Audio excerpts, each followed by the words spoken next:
การที่เรามาประพฤติปฏิบัติพระกรรมฐานในครั้งนี้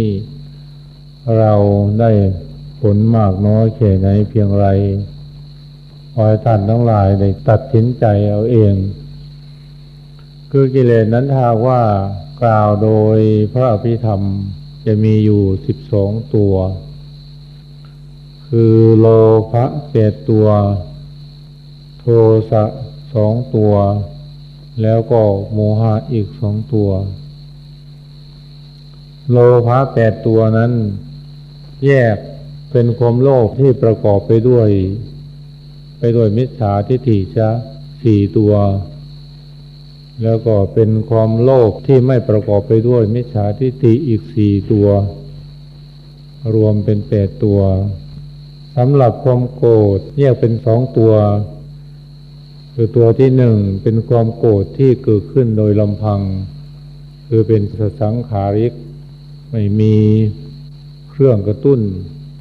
หรือไม่มีผู้ชักจูงเกิดขึ้นเองโดยลำพังท่านทั้งหลายถ้าว่าเรานึกย้อนหลังก็คงจะรู้ว่าความโกรธในบางครั้งหลังเรานอนอยู่เฉยๆมันเกิดขึ้นมาเองเรานอนอยู่เฉยๆมันเกิดขึ้นมาเองคือมันนึกถึงเรื่องอะไรที่ผ่านมาแล้วแต่อดีตมันก็เป็นเหตุเป็นปัจจัยให้เกิดความโกรธขึ้นมาคืออารมณ์โกรธนั้นมันกลับเกิดขึ้นมาอีกแต่บางทีก็มีความโกรธตัวที่2เกิดขึ้นเพราะมีผู้ชักจูงคือมีแรงกระตุ้นเป็นสังขาริกคือตัวที่1เป็นอสังขาริกคือว่าไม่มีผู้สิ่งกระตุ้นหรือไม่มีผู้ชักจูงส่วนตัวที่2นี่มาเป็นสังขาริกคือว่ามีผู้ชักจูงมีผู้กระตุ้นเสียก่อนนี้เกิดขึ้นสำหรับโมหะ2ตัวนั้นก็ตัวที่1เป็นความหลงที่เกิดขึ้นโดยอำนาจของวิจิกิจฉาตัวที่2เป็นโมหะคือความหลงที่เกิดขึ้นด้วยอำนาจของกุกุจจะคือหมายความว่าเราคิดมากจิตใจของเราคิดฟุ้งซ่านพัดสายตามอารมณ์ต่างๆคิดมากจนเกินไปคิดมากจนเกินขอบเขตก็เป็นเหตุเป็นปัจจัยให้เกิดความหลงขึ้นมาได้เหมือนกันกิเลสโดยแนวทางของอภิธรรมนั้นมีอยู่12ตัวถ้าว่าผู้ประพฤติปฏิบัติวิปัสสนากรรมฐานเพราะว่าผ่านการประพฤติปฏิบัติไปครั้งหนึ่งคือได้บรรลุเป็นพระโสดาบันจะละโลภะไปได้4ตัวโทสะนั้นละยังไม่ได้โมหะละได้1ตัวคือวิจิกิจฉาผู้ปฏิบัติวิปัสสนากรรมฐานผ่านญาณ16ไปในครั้งที่2โลภะก็ยังละได้4ตัวเท่าเดิมโทสะละไม่ได้แต่ว่าอ่อนกำลังลงคือกิเลสที่ยังเหลืออยู่ทั้งหมดนั้นจะอ่อนกำลังลงแต่โมหะก็ยังละได้1ตัวเท่าเดิมคือวิจิกิจฉาผู้ปฏิบัติวิปัสสนากรรมฐานผ่านญาณ16ในครั้งที่3โลภะก็ยังละได้4ตัวเท่าเดิม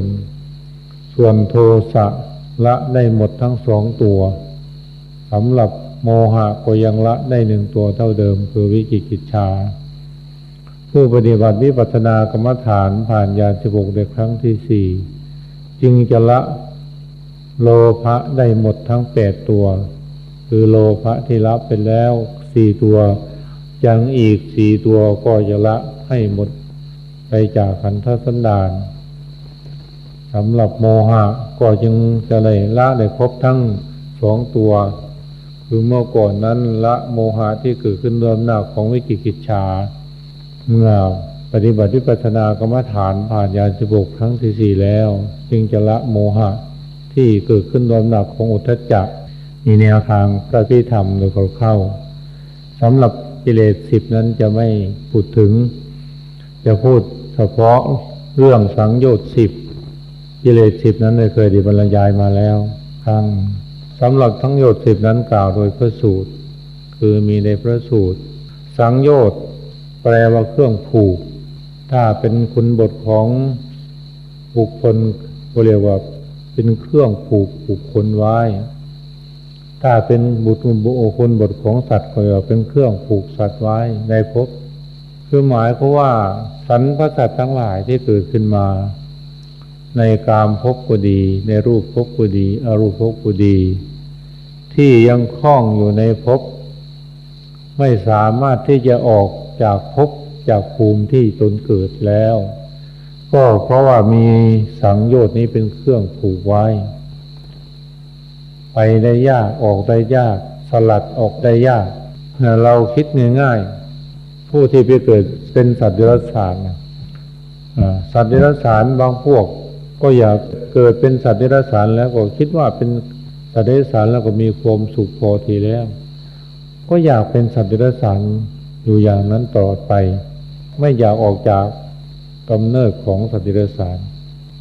นี่มันผูกไว้อย่างนี้คือเห็นว่าการมาเกิดเป็นสัตว์เดรัจฉานแล้วก็ดีแล้วการมาเกิดเป็นประเภทนี้ก็ดีแล้วมันเป็นอย่างนี้แล้วว่าผู้ที่มาเกิดในมนุษยภูมิคือพวกเราทั้งหลายนี่ที่มาเกิดในโลกมนุษย์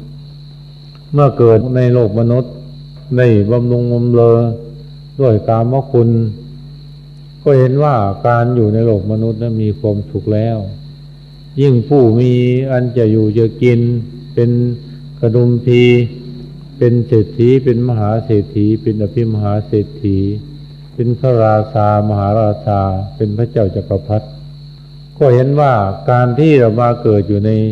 ในมนุษย์แล้วก็อยู่ในฐานะอย่างนี้ก็ถือว่ามีความสุขพอทีแล้วไม่จำเป็นที่จะแสวงหาความสุขอื่นอีกต่อไปผู้ที่คิดเห็นอย่างนี้นะมีเป็นจำนวนมากดังที่พวกเราทั้งหลายเห็นกันอยู่ทุกเมื่อเช้าวันนี้เช่นว่าในบ้านของเราที่ผ่านมาหลายปีดีดักนับตั้งแต่มีการปฏิบัติพระกรรมฐานมาจนถึงป่านนี้ผู้ที่เข้ามาปฏิบัติพระกรรมฐานนั้นมีน้อยนิดเดียวผู้ปฏิบัตินั้นมีจำนวนมากผู้ไม่ปฏิบัติโดยเฉพาะนั้นโยมผู้ชายเนี่ยโยมผู้ชายเวลามีการจัดงานปฏิบัติพระกรรมฐานเมื่อก่อนเราจัด3 เดือนบ้าง2 เดือนบ้าง40 วันบ้าง1 เดือนบ้างจนได้ลดลงมาถึง10 วันถึงกระนั้นเราก็เห็นโยมผู้ชายมาประพฤติปฏิบัตินั้นเป็นจำนวนน้อยเต็มทีปีหนึ่งนี่ไม่ถึง20 คนหรือบางทีบางคนนั้นไม่รู้ซ้ำไปว่าท่านจัดอะไรอย่างพอตาอยู่ใกล้ๆวัดนี้จัดงานปฏิบัติพระกรรมฐานไปตั้ง6 7 8 ปีแล้ววันหนึ่งแกเข้ามาในวัดเห็นพระกำลังทำตูปกรรมฐานกันอยู่แล้วก็ทำปาลัมบ้างทำตูปกรรมฐานบ้างกางโกฐบ้างทำความสะอาดบ้างพ่อตาแล้วก็ถามว่านี่เพิ่นทำอีหยังกันเพิ่นเฮ็ดอีหยังกันพระท่านทำอะไรครูบาอาจารย์ทำอะไรคือไม่รู้เลยว่าทางวัดนี่ทำอะไรทางบ้านทำอะไรมันเป็นอย่างนี้แล้วก็โยมผู้หญิงก็เหมือนกันหายากยิ่งเป็นรุ่นใหม่มานี้ก็ยิ่งหายากคือเห็นว่าการที่ได้เกิดมาเป็นมนุษย์มีฐานะเป็นอยู่อย่างนี้มีอาหารการบริโภคมีเครื่องบำรุงบำเรออยู่อย่างนี้ก็ถือว่าเป็นสุขพอทีแล้วก็อยากเป็นมนุษย์อยู่อย่างนี้ล่ำไปผู้เป็นสามีภรรยากันก็อยากเป็นสามีภรรยากันตลอดไปผู้เป็นพ่อเป็นแม่เป็นลูกเป็นหลานกันอยากเป็นพ่อเป็นแม่เป็นลูกเป็นหลานตลอดไปมันผูกขัดไว้ในภพอย่างนี้หรือผู้ไปเกิดในสักกามาวจรสวรรค์เกิดเป็นเทพบุตรเทพธิดา ก็เห็นว่าการมาเกิดเป็นเทพบุตรเทพธิดานี้ก็มีความสุขเหลือเฟือแล้วไม่สามารถที่จะกอบโกยเอาความสุขนั้นไปหมดได้เพราะก็ติดอยู่หรือคล้องอยู่ในสากามาวจรสวรรค์นั้นผู้ที่ไปเกิดเป็นรูปพรหมก็เห็นว่าการมาเกิดเป็นรูปพรหมนี้ก็มีความสุขแล้วผู้ไปเกิดในอรูปพรหมก็ถือว่าการมาเกิดเป็นอรูปพรหมนี้ก็มีความสุขแล้วแล้วก็ไม่มีแสวงหาความสุขอันเกษมความสุขที่ไม่เจือโดยอามิตรคือความสุขในพระนิพพานก็ไม่ได้มีการแสวงหาที่เป็นเช่นนี้เพราะอะไรก็เพราะว่าสังโยชน์มันเป็นสิ่งที่ผูกรัดใจสรรพสัตว์ทั้งหลายให้คล้องอยู่ให้ติดอยู่ในภพในภูมิที่ตนเกิดแล้วสังโยชน์นั้นมีอยู่10ประการคือ1สักกายทิฏฐิความเห็นเป็นเหตุถือตัวคำว่าความเห็นเป็นเหตุถือตัวในที่นี้คือเห็นว่าร่างกายยาววานาคืบตั้งแต่เท้าถึงศีรษะตั้งแต่ศีรษะถึงเท้านี้เป็นเราเป็นตัวของเราโดยที่ไม่ได้พิจารณาแยบคายให้เห็นแจ้งไปจากโดยไตรลักษณ์คือหลงติดอยู่ในสมมุติที่ว่าเป็นอัตตะคือเป็นตัวเป็นตนเป็นคณะคือว่าเป็นก้อนไม่ได้แยกออกไปว่ารูปนามนี้เป็นแต่เพียงธาตุสี่ขันธ์ทั้งห้าประชุมกันอยู่ก็สมมุติว่าเป็นมนุษย์เป็นสัตว์เดรัจฉานเป็นเราเป็นของเราเป็นตัวของเราก็หลงติดอยู่แต่สำหรับผู้ปฏิบัติวิปัสสนากรรมฐานหาว่าได้เห็นพระไตรลักษณ์คืออนิจจังทุกขังอนัตตาชัดจนสามารถยังมรรคจิตผลจิตให้เกิดขึ้นในใจครั้งหนึ่งคือได้บรรลุเป็นพระโสดาบันก็จะเห็นแจ้งประจักษ์ทันทีว่ารูปนามขันธ์ห้านี้รูปนามนี้ไม่มีอะไรเลยเพียงธาตุทั้งสี่ขันธ์ทั้งห้าประชุมกันเข้าเท่านั้นไม่ใช่เราไม่ใช่ตัวของเราก็เมื่อเกิดปัญญารู้แจ้งเห็นจริงอย่างนี้แล้วก็ไม่ยึดมั่นถือมั่นโดยอุปาทานด้วยอำนาจใดๆทั้งสิ้นถือว่าทำลายสักกายทิฏฐิได้แล้วละสักกายทิฏฐิได้แล้วไม่ยึดมั่นถือมั่นอีกต่อไปแต่คนส่วนมากที่ไม่ได้ปฏิบัติวิปัสสนากรรมฐานก็จะพากันยึดมั่นถือมั่นในตัวในตนว่าเป็นเราเป็นของเราที่ทำสงครามประหารกันอยู่ทุกเมื่อทุกวันนี้ก็ดีการทะเลาะเบาะแว้งกันการโกงกินการคอร์รัปชันการ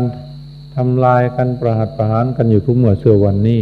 ก็เพราะตัวสักกายทิฏฐินี้เป็นเหตุเป็นปัจจัย2วิจิกิจฉาความลังเลเป็นเหตุไม่แน่ใจในปฏิปทาของตนคือหมายความว่าเป็นผู้มีความลังเลสงสัยในปฏิปทาข้อปฏิบัติสมมติว่าเราได้ฟังเทศน์ฟังธรรมได้ฟังครูบาอาจารย์บรรยายธรรมะนี้เป็นประเภทเบื้องต้นจัดเป็นกามาวจรกุศลถ้าผู้ใดประพฤติปฏิบัติธรรมะประเภทนี้แล้วหรือข้อนี้แล้วก็จะเป็นเหตุเป็นปัจจัยให้ไปเกิดเป็นมนุษย์หรือเป็นเทพบุตรเทพธิดาในชากามาวจรสวรรค์ก็เกิดความลังเลสงสัยขึ้นมาว่าคนตายแล้วมันเกิดจริงหรือมันไปเกิดได้อย่างไรเทพบุตรเทพธิดานั้นมีจริงหรือสวรรค์นั้นมีจริงหรือถ้าสวรรค์มีจริงไหนไม่เห็นเลยมาเห็นสวรรค์ปรากฏเลยเครื่องบินขึ้นไปบนอากาศก็มาเห็นปราสาทวิมานของเทพบุตรเทพธิดานักวิทยาศาสตร์เขาสามารถไปนอกโลกนำยานอวกาศไปลงบนดวงจันทร์ไปโลกพระอังคารพระศุกร์เป็นหลายล้านกิโลแต่เขาก็ยังไม่เห็นปราสาทวิมานของเทพบุตรเทพธิดาคงจะเปล่าละมั้งคงจะเป็นเรื่อง โกหกกันคงจะเป็นเครื่องล่อให้หลงเชื่อให้ปฏิบัติตาม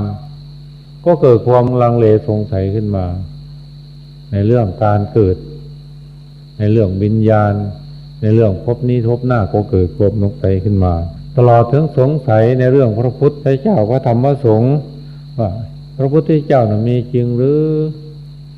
ท่านกล่าวไว้ในอดีตนั้นมีจริงหรือดังที่พวกเราทั้งหลายเห็นประชาชนคนไทยทั้งหลายพากันสงสัยพวกเราทั้งหลายพากันไปนมัสการพระบรมธาตุพระธาตุพนมอย่างนี้แหละคนทั้งหลายก็หาว่าโกหกกันไม่ใช่ไม่มีหรอกไม่เป็นของจริงเป็นเรื่องโกหกพกลมกันมีในประเทศอินเดียอย่างโน้นอย่างนี้ก็ไม่ยอมเชื่อมันก็มีความลังเลสงสัยอยู่ตลอดเวลาถ้าพูดเรื่องพระธรรมก็เหมือนกันพระธรรมที่ท่านกล่าวไว้ว่าข้อนี้ประพฤติปฏิบัติทำให้ไปเกิดเป็นมนุษย์ข้อนี้ไปเกิดเป็นเทวดาข้อนี้ไปเกิดเป็นพรหมข้อนี้ไปเกิดเป็นอรูปพรหมถ้าปฏิบัติอย่างนี้ได้ฌานปฏิบัติอย่างนี้ได้ยังวิปัสสนาญาณให้เกิดขึ้นในขันธสันดานถ้าปฏิบัติอย่างนี้ได้บรรลุอริยมรรคผลเป็นพระอริยบุคคลสามารถปิดประตูอบายภูมิได้เด็ดขาด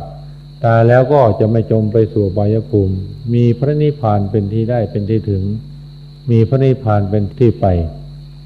ก็เกิดความลังเลสงสัยขึ้นมาไม่กล้าตัดสินใจ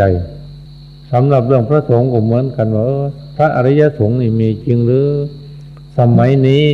ยังมีพระอริยสงฆ์อยู่หรือก็เกิดความสงสัยพูดเอาง่ายๆสมมติว่าพวกเราทั้งหลายอยู่ด้วยกันอยู่ในทุกวันนี้ในวัดพิษโสภารามนี้มีพระอริยบุคคลอยู่หรือว่าในบ้านแจ้งเหนือบ้านคำม่วงโรงดมนี้ยังมีพระอริยบุคคลอยู่หรือผู้ที่ประพฤติปฏิบัติธรรมะร่วมกันนี้ผู้ที่เป็นพระอริยบุคคลนั้นมีอยู่หรือไม่น้อมันมีความเป็นจริงหรือไม่ผู้ที่ละกิเลสตัณหาได้มันละได้จริงๆหรือเกิดความสงสัยขึ้นมาที่จริงมันก็น่าจะสงสัยอย่างนั้นคือเมื่อว่าเราสมมติว่าพอโลภะความโลภอย่างนี้ถ้าเราคิดแล้วมันไม่น่าจะละได้ไม่น่าจะทำลายได้เพราะว่ามันมีอำนาจจริงๆหรือว่าโทสะคือความโกรธอย่างนี้คิดแล้วมันไม่น่าจะละได้มันไม่น่าจะหมดไปจากจิตจากใจของเราหรือโมหะความหลงอย่างนี้มันก็ไม่น่าที่จะหมดจะไปจากจิตจากใจของเราราคะคือความกำหนัดในเพศตรงกันข้ามอย่างนี้คิดแล้วมันไม่น่าจะหมดไปมันไม่น่าจะหมดไปจากจิตจากใจของเราหรือว่าความเศร้าโศกโศกาปริเทวะความน้อยใจความแห้งผากใจความท้อใจความคับแค้นใจเวลาประสบอารมณ์อย่างใดอย่างหนึ่งมันไม่น่าจะหมดไปจากจิตจากใจของเรามันน่าจะมีอยู่อย่างนี้เพราะว่าถือว่ามันเป็นธรรมชาติของมันคือเราคิดแล้วมันไม่น่าจะหมดไปแต่ถึงอย่างไรก็ตามมันก็หมดไปได้คือมันมีแล้วมันเกิดขึ้นมาได้มันก็ดับได้สิ่งใดมีสิ่งนั้นก็สูญไปได้เหมือนกัน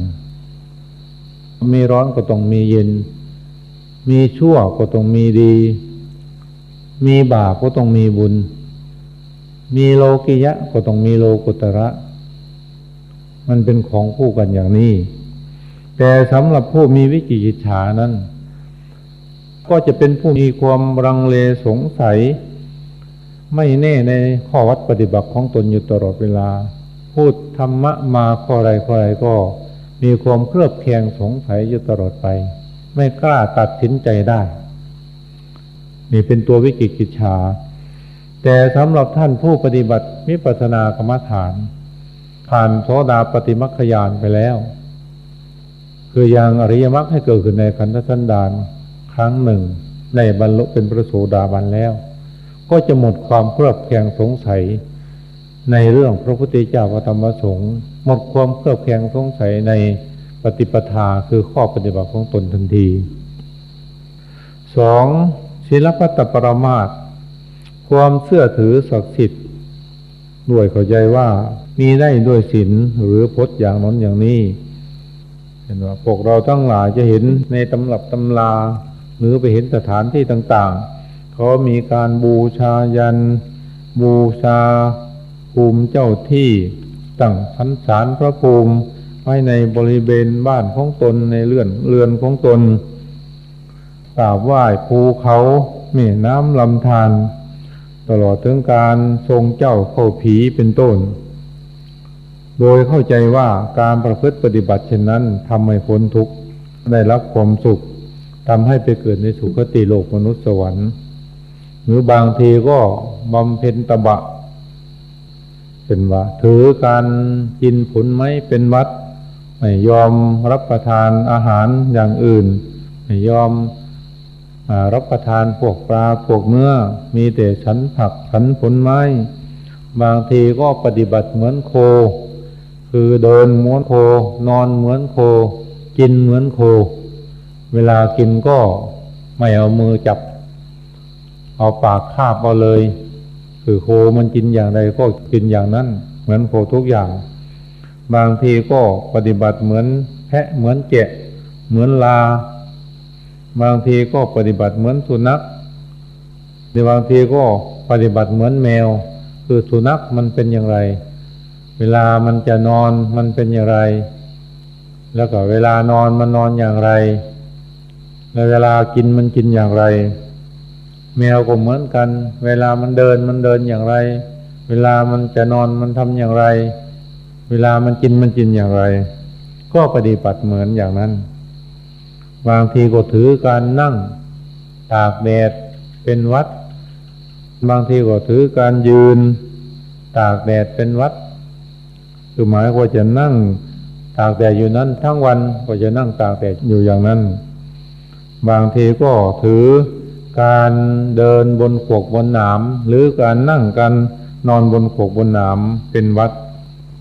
โดยเข้าใจว่าการประพฤติปฏิบัติอย่างนี้ได้บุญได้กุศล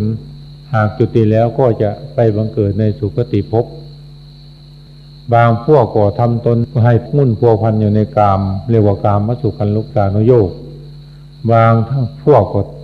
ทรมานตนให้รับความลำบากลำบนเรียกว่าอัตตกิลมัฏฐานุโยคสรุปเอาสั้นๆว่าการประพฤติปฏิบัติที่ไม่ดำเนินไปตามทางของอริยมรรคมีองค์8ประการจัดว่าเป็นศีลพัตตปรมาสธรรมะทั้ง 84,000 ข้อนั้นหรือว่า 84,000 พระธรรมขันธ์พระคาถานั้นถ้าเราอนุโลมลงมา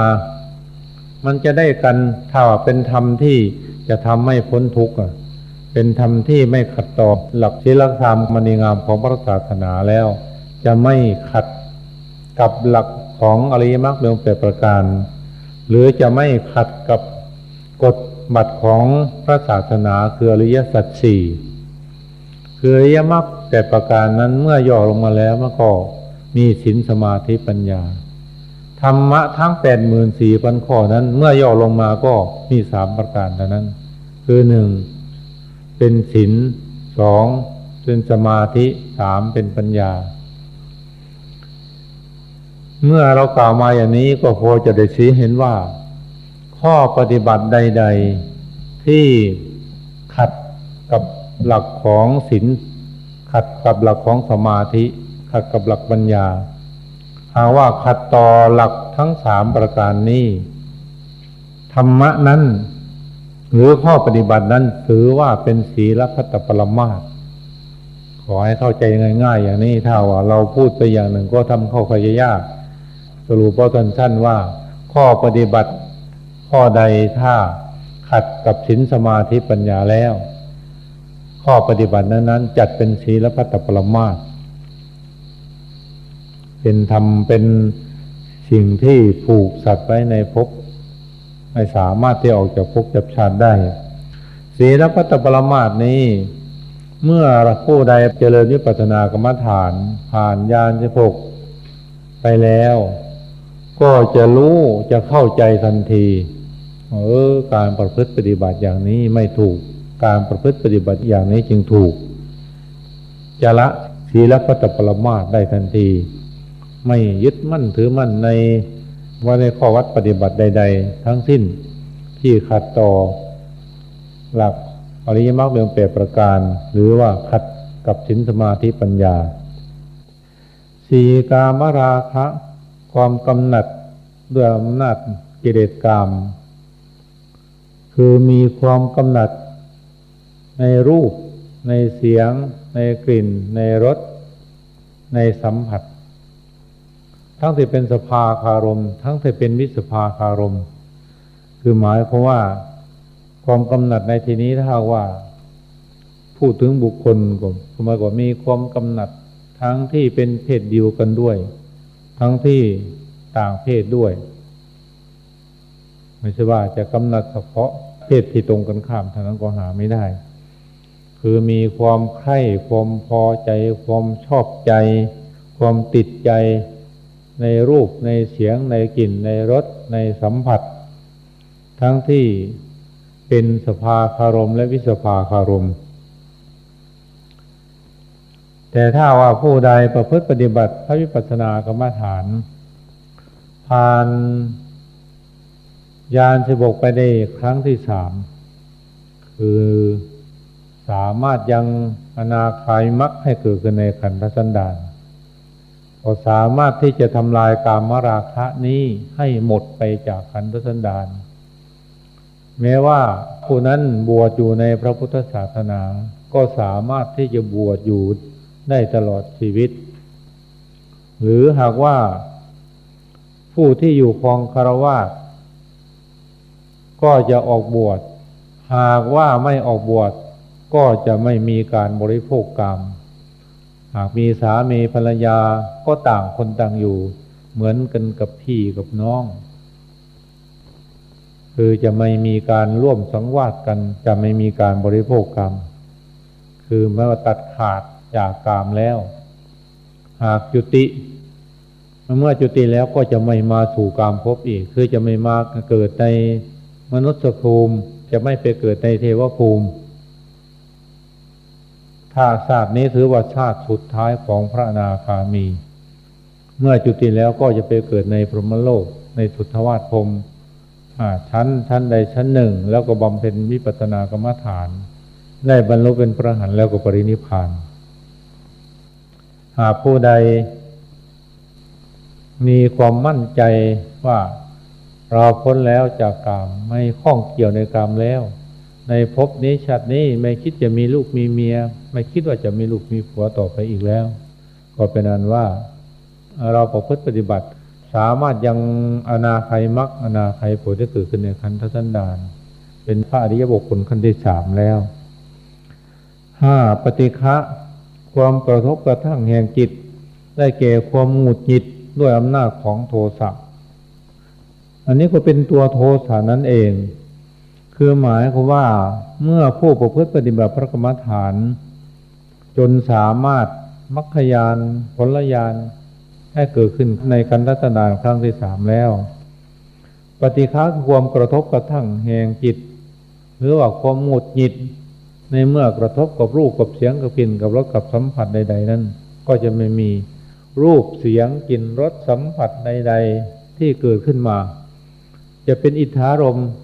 หรืออารมณ์ที่ชอบใจพอใจก็ตามจะเป็นอนิถารมณ์คืออารมณ์ที่ไม่พอใจไม่ชอบใจเป็นอารมณ์ที่ไม่ดีก็ตามก็จะไม่มีความหงุดหงิดไม่มีความกระทบกระทั่งในจิตในใจจิตใจก็จะเฉยอยู่ตลอดเวลา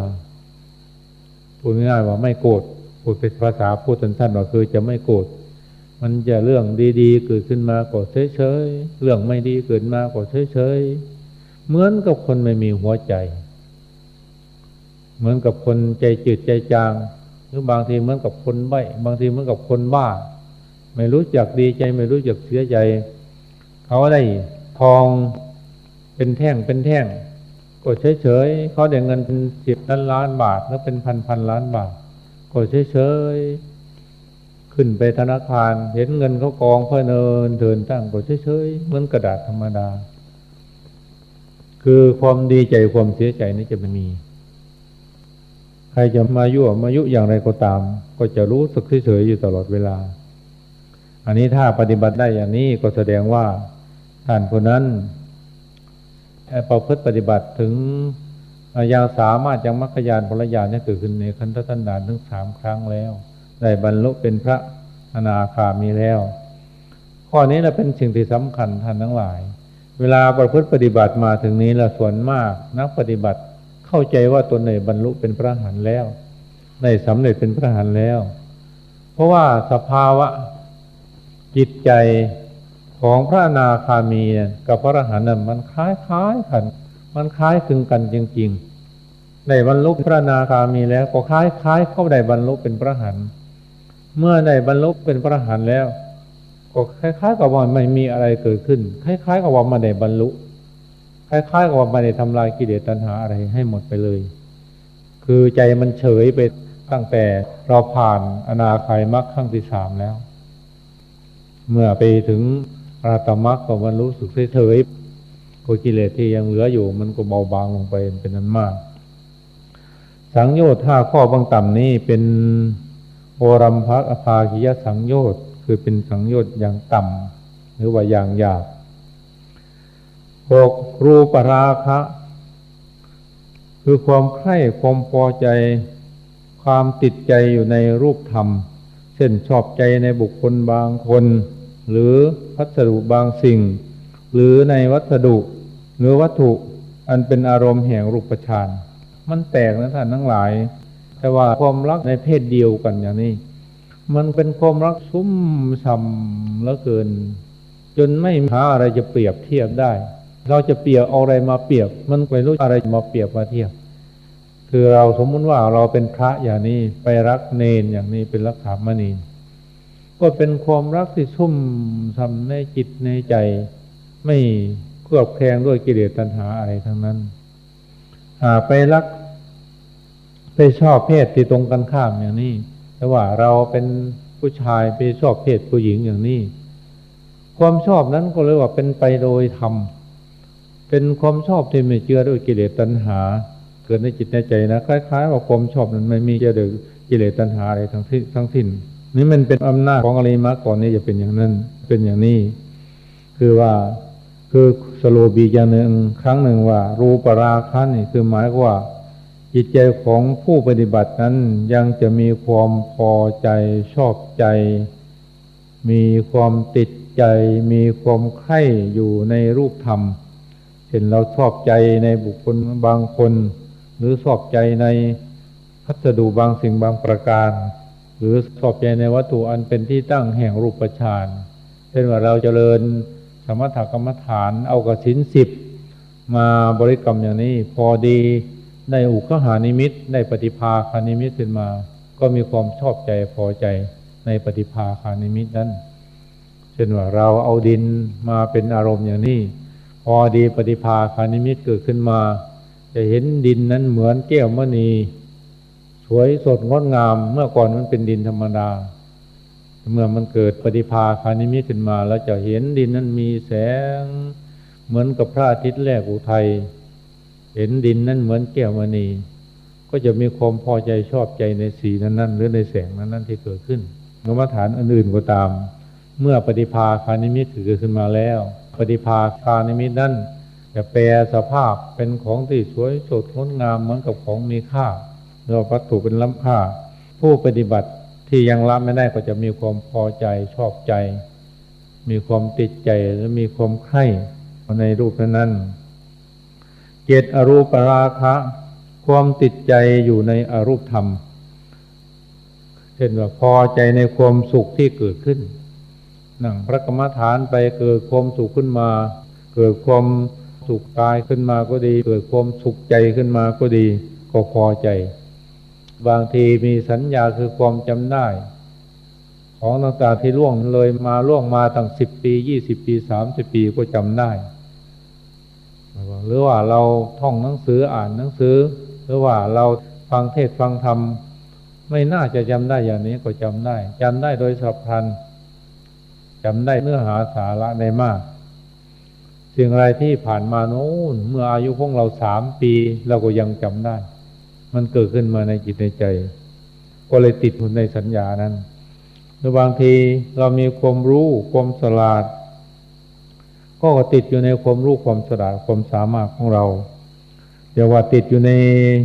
ส่วนที่เป็นนามธรรมพูดสั้นๆว่าติดอยู่ในส่วนที่เป็นนามธรรมตลอดถึงการติดอยู่ในอารมณ์ของอรูปฌานเพราะอรูปฌานนั้นเอาสิ่งที่ไม่มีรูปมาเป็นอารมณ์เช่นว่าเอาวิญญาณคือความรู้เอาสัญญาคือความจำได้หมายรู้อย่างนี้มาบริกรรมอยู่ในรูปฌานก็ติดใจอยู่ในสภาวะธรรมนั้นๆอันนี้ก็เป็นอรูปราคะ6มานะความถือตัวคือสำคัญตัวว่าเป็นโน้นเป็นนี่เช่นว่าเราเป็นผู้เลิศกว่าเขาก็สำคัญว่าเราเลิศกว่าเขาเราเลิศกว่าเขาสำคัญว่าตัวเสมอเขาเราเลิศกว่าเขาสำคัญว่าตัวเร็วกว่าเขาหรือบางทีเราเสมอเขาแต่สำคัญว่าเราเลิศกว่าเขาเราเสมอเขาสำคัญว่าเราเสมอเขาเราเสมอเขาแต่สำคัญว่าตัวเร็วกว่าเขาหรือบางทีเราเร็วกว่าเขาแต่สำคัญว่าเราเลิศกว่าเขาเราเร็วกว่าเขาสำคัญว่าเราเสมอเขาเราเร็วกว่าเขาสำคัญว่าเราเร็วกว่าเขาอันนี้เป็นลักษณะของมานะหากว่าผู้ปฏิบัติยังไม่ได้บรรลุอรหัตตมรรคอรหัตผลมานะทั้ง9ประการนี้ก็ยังมีอยู่ในขันธสันดานโดยเฉพาะว่าเราเลิศกว่าเขาแต่สำคัญว่าเราเร็วกว่าเขาอย่างนี้สมมติว่าเราเลิศกว่าเขาแต่สำคัญว่าเราเร็วกว่าเขาอย่างนี้คือมันเป็นการถ่อมตัวจนเกินไปไม่เข้าใจฐานะตามความเป็นจริงก็ถือว่าเป็นมานะมานะนี้ผู้ได้สำเร็จอรหัตตมรรคอรหัตผลแล้วจึงจะละได้9อุทธัจจะความฟุ้งซ่านคือความคิดพลาดเช่นนึกอะไรก็เพลินไปจนกว่าเหตุจิตไม่สามารถยับยั้งอยู่ในอารมณ์มันเดียวได้นานๆเราก็คิดเรื่องนู้นคิดเรื่องนี้อะไร108ประการภาษาวันเราตัวทำให้คิดมากจิตไม่สามารถจับอารมณ์เดียวได้นานๆเราก็คิดนู้นเราก็คิดนี้อะไร108ประการแต่ส่วนมากสิ่งที่เป็นเหตุให้คิดนั้นก็เพราะกุกุจจะคือตัวที่นึกถึงบาปเก่าที่ทำไว้แล้วก็บุญไม่ได้ทำก็เกิดความเดือดร้อนขึ้นมาในจิตในใจเมื่อเป็นเช่นนี้ก็เลยเป็นเหตุเป็นปัจจัยให้เกิดอุทธัจจะคือคิดมากอย่างพวกเราทั้งหลายล่ะสมมุติว่าเราทำบาปทำกรรมมาอย่างนี้เราล่วงละเมิดศีลของเราอย่างนี้เมื่อตายแล้วเราอาจจะไปตกนรกหรือไปเกิดเป็นเปรตเป็นสุรกายเป็นสัตว์เดรัจฉานแต่ทนทุกข์ทรมานอย่างโน้นอย่างนี้ก็เกิดความคิดมากขึ้นมาเลยเป็นโมหะจริตไปคือคิดมากตัวนี้ผู้ประพฤติปฏิบัติผ่านวิปัสสนากรรมฐานปฏิบัติวิปัสสนากรรมฐานผ่านมรรคญาณผลญาณขั้นที่4คือยังอรหัตตมรรคอรหัตผลได้เกิดขึ้นในขันธสันดานโน้นแหละจึงจะละได้ถ้าไม่เช่นนั้นก็ไม่สามารถที่จะละได้ทำลายได้10อวิชชาความเขาอันเป็นเหตุไม่รู้ตามความเป็นจริงของสภาวธรรมที่มีอยู่เป็นอยู่ตามธรรมชาติสรุปแล้วก็คือไม่รู้อริยสัจสี่คือแม้ว่าการประพฤติปฏิบัติวิปัสสนากรรมฐานผ่านมรรคญาณผลญาณได้สำเร็จเป็นพระโสดาบันพระสกิทาคามีพระอนาคามีมาแล้วก็ยังมีอวิชชาอยู่โดยเฉพาะมันคือความหลงในที่นี้คือความไม่รู้ในที่นี้ก็คือความไม่รู้ว่าอาการบรรลุอริยมรรคผลครั้งที่4นั้นจะเป็นอย่างไรเนาะนี่เราไม่รู้คือเมื่อเพียงว่าสำเร็จเป็นพระอนาคามีเท่านั้นเราก็ไม่สามารถที่จะตัดสินใจว่าสภาวะความเป็นไปของอรหันต์เป็นอย่างไรจิตใจของท่านเป็นอย่างไรในเมื่อการบรรลุเป็นพระอรหันต์ครั้งที่4นั้นการเห็นอริยสัจทั้ง4ประการนั้นจะเป็นอย่างไรเมื่อสำเร็จเป็นพระอรหันต์แล้วจะเป็นอย่างไรกิเลสตัณหาทั้งหลายทั้งปวงเมื่อมันดับไปแล้วจะเป็นอย่างไรแล้วก็ยังมีความข้องใจมีความสงสัยอยู่แต่เมื่อได้สำเร็จเป็นพระอรหันต์แล้วก็หมดความเครือบแคลงสงสัยตัววิชานี้ก็หมดไปจากขันธสันดานสรุปนี่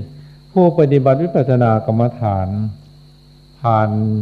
ญาณ16ประเดชครั้งที่หนึ่งได้ชื่อว่าบรรลุโสดาปัตติผลญาณสามารถละสกายทิฏฐิวิจิกิจฉาศีลพัตตปรมาสสคือละได้3ตัวสังโยชน์ได้3ตัวผู้นั้นคือว่าเป็นผู้มีคติเที่ยงตายแล้วก็จะไม่จมไปสู่อบายภูมิมีสุขติเป็นที่ไปในเบื้องหน้าจะเกิดอีกอย่างมากเพียง7 ชาติเท่านั้นก็จะได้บรรลุเป็นพระอรหันต์แล้วก็ปรินิพพานคือพระโสดาบันนั้นแม้จะประมาทมากสักเท่าใดก็ตามก็จะไม่เกิดในชาติที่8คือจะเกิดอีกอย่างมากเพียง7 ชาติเท่านั้นก็จะสำเร็จเป็นพระอรหันต์และปรินิพพานผู้ปฏิบัติวิปัสสนากรรมฐานผ่านญาณ16ประเดชครั้งที่2ได้สำเร็จเป็นพระสกิทาคามี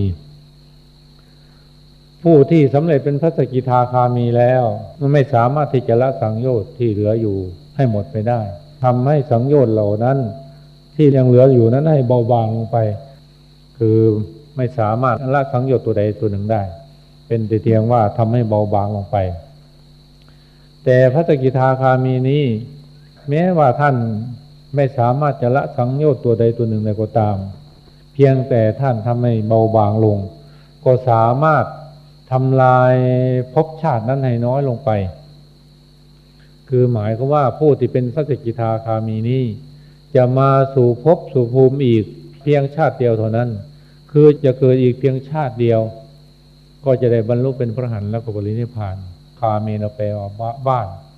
สกทาคามีคือหมายว่าเป็นผู้ที่กลับมาสู่ภพนี้เพียงครั้งเดียวเกิดอีกครั้งเดียวเท่านั้นเจริญวิปัสสนาได้บรรลุเป็นพระอรหันต์แล้วก็ปรินิพพานผู้ปฏิบัติวิปัสสนากรรมฐานสามารถยังอนาคายมรรคญาณให้เกิดขึ้นในขันธสันดานสามารถละสังโยชน์เพิ่มเติมได้อีก2 ตัวคือกามราคะและปฏิฆะผู้ที่ได้สำเร็จเป็นพระอนาคามีแล้วจะไม่มาเกิดในกามภพนี้อีกชาตินี้ถือว่าชาติสุดท้ายของท่านเมื่อจุติแล้วก็จะไปบังเกิดในสุทธาวาสพรหมในรูปพรหมแล้วก็เจริญวิปัสสนากรรมฐานได้บรรลุเป็นพระอรหันต์แล้วก็ปรินิพพานในพรหมโลกชั้นนั้นๆผู้ปฏิบัติวิปัสสนากรรมฐานผ่านญาณ16ได้ครั้งที่4ยังอรหัตมรรคให้เกิดขึ้นในขันธสันดานสามารถละสังโยชน์ได้เพิ่มอีก5 ตัวคือรูปราคะอรูปราคะมานะอุทธัจจะอวิชชาก็เป็นนั้นว่าพระอรหันต์นั้นสามารถละสังโยชน์ได้ครบทั้ง10 ตัวท่านนักปฏิบัติธรรมทั้งหลายตามที่หลวงพ่อได้บรรยายมานี้ก็พอที่จะทำให้ท่านทั้งหลายสามารถตัดสินใจได้แล้วว่าการที่เรามาประพฤติปฏิบัติพระกรรมฐานครั้งนี้เราได้บรรลุอริยมรรคได้ผลมากน้อยแค่ไหนเพียงไรหรือได้ผลมากน้อยแค่ไหนเพียงไรก็พอที่จะตัดสินใจเอาเองได้แล้วตอนนี้หากว่าเราได้บรรลุแล้วก็ได้จะเบาใจหลวงพ่อก็สาธุอนุโมทนาหากว่าเรายังไม่ได้บรรลุเราก็มีโอกาสแก้ตัวอยู่เพราะว่าเรายังอีก15 วันเศษจึงจะออกจากห้องกรรมฐานแห่งนี้เราก็สามารถที่จะแก้ตัวได้หรือในครั้งนี้ยังไม่สามารถแก้ตัวเราก็คิดว่าท่านทั้งหลายคงไม่ละสังขารไปในเร็ววันในปีนี้หรือปีต่อไป